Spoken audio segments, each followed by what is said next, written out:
Para preman ini membuat marah orang yang berbahaya. Tengah malam, mereka memperkosa seorang gadis di gang. Saat itu, "Oi, berhenti. Kalian ngapain?" Kakek itu dengan marah mengancam mereka. Preman hanya tertawa dan meremehkannya. Kakek 80 tahun berani mengusik mereka. Tapi, sedetik kemudian, ia meninju seorang preman. Menghadapi preman yang mengepungnya, kakek itu sama sekali tak gentar, bahkan menantang duel. Kakek tak mengira, aturan preman di sana sudah berubah. Preman mengeroyoknya tanpa ampun. Tidak aturan lagi di sana. Akhirnya, kakek itu dihajar hingga tewas. Para preman tak tahu, mereka menghadapi bahaya besar. Kakek itu bukan orang biasa. Ia adalah bos mafia. Dulu, ia adalah bos mafia Isen. Semua orang takut padanya. Siapa kira kakek ini akan dibunuh oleh preman urakan? Adiknya, Riti yang berada di Spanyol mengetahui kabar itu. Ia sangat berang, lalu melacak geng preman itu. Richie terbang pulang ke London untuk membalaskan dendam ke Sumat. Ia tak akan berhenti sebelum berhasil. Setibanya di London, Richie berkumpul dengan rekan-rekannya. Roy, bagian interogasi, memiliki kemampuan luar biasa. Ia ahli menyiksa orang, dan tahu apa orang itu bohong hanya dengan melihatnya. Arthur, penegak hukum, orangnya mudi dan sadis. Tak ada yang berani mengganggunya. Algojo, Butch, tak punya hati. Ia dapat memutilasi orang hanya dalam 15 menit. Richie, ketua mafia sudah pensiun 20 tahun. Meski sudah tua, jiwanya masih muda. Mereka semuanya sadis. Richie bersumpah akan mencari pembunuh kakaknya dan membalaskan dendam. Ia mengacuhkan larangan polisi dan masuk ke TKP dengan percaya diri. Selain noda darah, bukti lainnya sudah diamankan polisi. Demi mendapat petunjuk, Richie menemui Jack, yang merupakan mantan polisi. Dulu mereka berkolusi untuk berkuasa, dan sama-sama mengatur kota. Di zaman itu, selain Bohau dan Leiluo, di barat juga ada Richie dan Jack. Perbedaannya adalah mereka berdua sudah pensiun. Yang satu pindah ke Spanyol dan jadi pebisnis. Yang satu lagi pensiun dalam damai.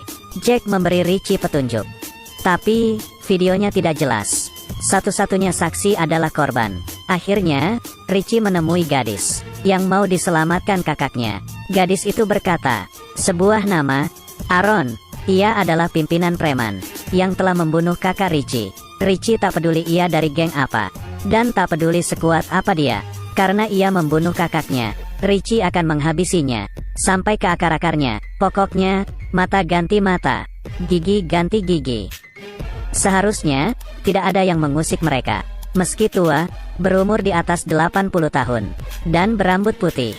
Tapi mereka berjiwa muda. Semuanya sangat sadis. Dulu, mereka menguasai seluruh kota dan jalur bawah tanah. Mereka menggunakan aturan untuk mengatur kedamaian. Tapi, setelah mereka pensiun 20 tahun kemudian, ada yang melanggar aturan dan mengacau kedamaian. Mereka sangat jahat. Bahkan, bayi pun dibunuhnya. Polisi takut pada mereka. Sayangnya, geng bernama E2 ini tak tahu kalau mereka membunuh orang yang salah, yaitu kakek berumur 80 tahun. Mereka tak mengira, pria tua ini dulunya adalah ketua Isen, yang tidak boleh diusik. Geng Richie mulai beraksi. Ketua E2, Aaron sangat licik dan susah dilacak. Mereka mulai dari para bawahannya. Roy menangkap tangan kanan Aaron. Melihat Roy yang renta, mereka meremehkan dan mulai mencaci makinya. Mereka minta dilepas. Kalau tidak, E2 akan bertindak. Isen sudah lama tidak dimaki seperti itu. Richie membalas memaki mereka. Seorang anggota E2 ditinju hingga pingsan oleh Arthur. Roy yang sadis, menikmati waktunya menyiksa orang. Ia menikam paha E2 dengan paku panjang, hingga menyadarkan pria itu dari pingsannya. Ia berteriak kesakitan.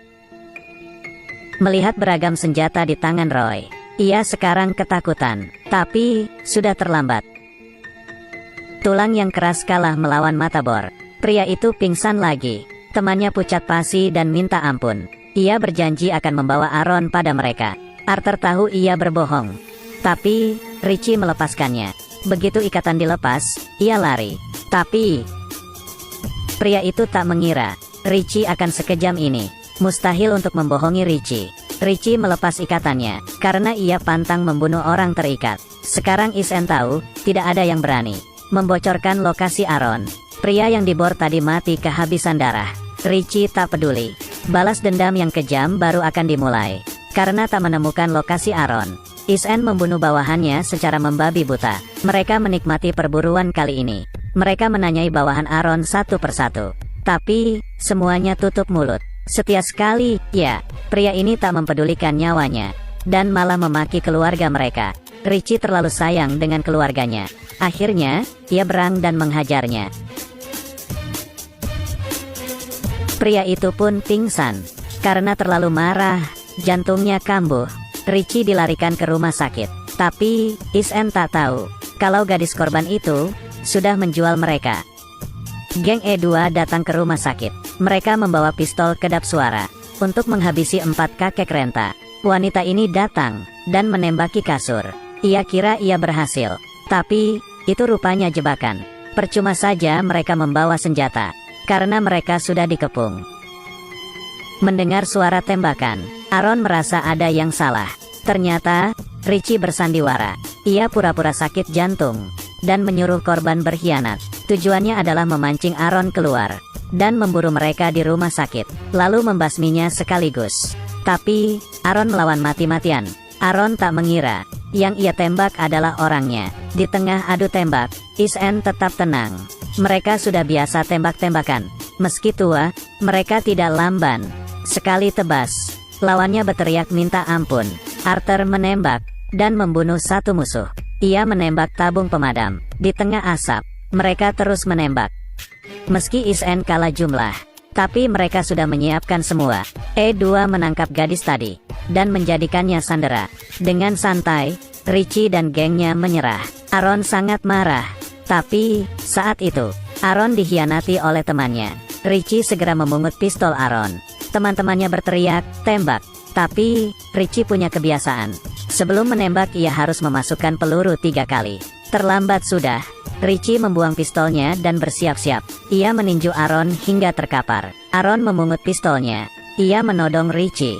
Tapi, saat itu polisi datang. Aaron berteriak ia akan membunuh Richie.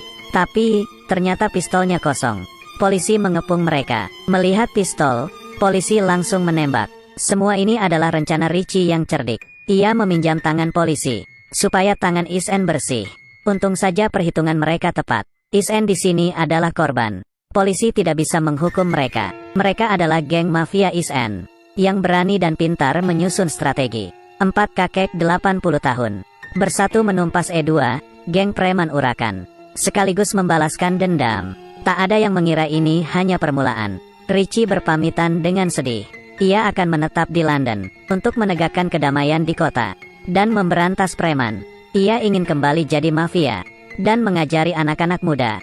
Peraturan dan moral harus ditegakkan. Mentang-mentang muda, tidak boleh semena-mena. Di atas langit masih ada langit.